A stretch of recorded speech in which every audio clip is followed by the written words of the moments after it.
कोलकाता नगर निगम ने एक आदेश जारी कर विश्वकर्मा पूजा की छुट्टी रद्द कर दी और ईद की एक दिन की छुट्टी बढ़ाकर 2 दिन कर दी।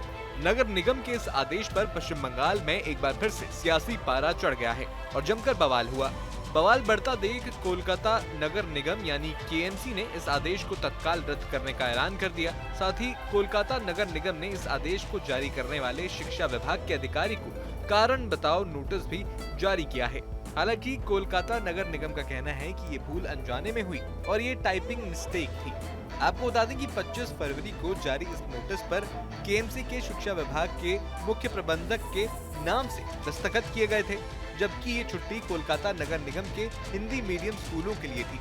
कोलकाता नगर निगम की ओर से जारी आदेश में साफ साफ लिखा गया था कि 17 सितंबर 2025 को विश्वकर्मा पूजा की छुट्टी नहीं रहेगी, क्योंकि इस छुट्टी के बदले ईद उल फितर की छुट्टी बढ़ा दी गई है। इस आदेश के अनुसार राज्य में ईद उल फितर की छुट्टी 31 मार्च 2025 और 1 अप्रैल 2025 को घोषित की गई थी। मीडिया को दिए गए नोट में म्युनिसिपल कमिश्नर ने कहा कि ये आदेश सक्षम प्राधिकारी की सहमति लिए बिना जारी किए गए थे। कोलकाता नगर निगम अब इस मामले को गंभीरता से लेते हुए इस चूक के लिए जिम्मेदार अधिकारी के खिलाफ आवश्यक कार्रवाई कर रहा है। कोलकाता नगर निगम का कहना है कि चूंकि आदेश बिना परमिशन के जारी किए गए थे, इसलिए इस आदेश को रद्द कर दिया गया है। कोलकाता नगर निगम ने कहा कि अब छुट्टियों की नई लिस्ट जारी की जाएगी। मीडिया नोट में कहा गया कि राज्य सरकार की छुट्टियों की सूची को मौजूदा मानदंडों के अनुसार बनाए रखते हुए एक संशोधित और सटीक आदेश आने वाले समय में जारी किया जाएगा।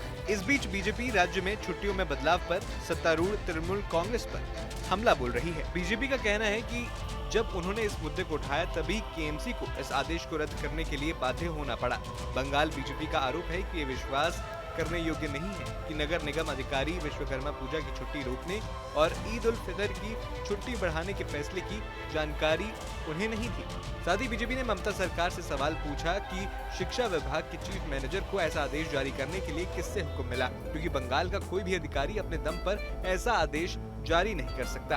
बीजेपी नेता अमित मालवीय ने कहा कि ममता बनर्जी के करीबी सहयोगी और आधुनिक सुहारवर्दी फिरहाद हकीम ने कोलकाता नगर निगम के स्कूलों में विश्वकर्मा पूजा के अवसर पर मिलने वाली छुट्टी को खत्म करने का आदेश दिया है, जो हिंदुओं खासकर ओबीसी समाज के लोगों के लिए बहुत महत्व रखता है और इसी जगह इसे ईद उल फितर के लिए आवंटित कर दिया गया, जिससे छुट्टी एक दिन से बढ़कर 2 दिन हो गई।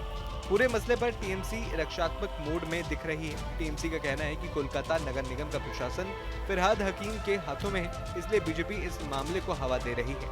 आपको बता दें कि कोलकाता नगर निगम के मेयर फिरहाद हकीम टीएमसी नेता है। इससे पहले पश्चिम बंगाल की सीएम ममता बनर्जी ने भी महाकुंभ को मृत्यु कुंभ कहकर एक विवाद पैदा कर दिया था। मृत्यु कुंभ से जुड़ा ये विवाद तब शुरू हुआ जब उन्होंने 18 फरवरी 2025 को पश्चिम बंगाल विधानसभा में उत्तर प्रदेश के प्रयागराज में चल रहे महाकुंभ मेले को मृत्यु कुंभ कहकर संबोधित कर दिया था। ममता बनर्जी ने आरोप लगाया था कि आयोजन में वीआईपी लोगों को विशेष सुविधाएं दी जा रही हैं, जबकि गरीब और सामान्य श्रद्धालुओं के लिए पर्याप्त व्यवस्था नहीं है। उन्होंने कहा कि महाकुंभ अब अपनी मूल भावना खो चुका है और मृत्यु कुंभ में बदल गया है। फिलहाल इस वीडियो पर आपका क्या कहना है, हमें कमेंट बॉक्स में जरूर बताएं। न्यूज नेशन अब व्हाट्सएप पर खबरों की ताजा अपडेट के लिए न्यूज नेशन के इस क्यूआर कोड को स्कैन करें।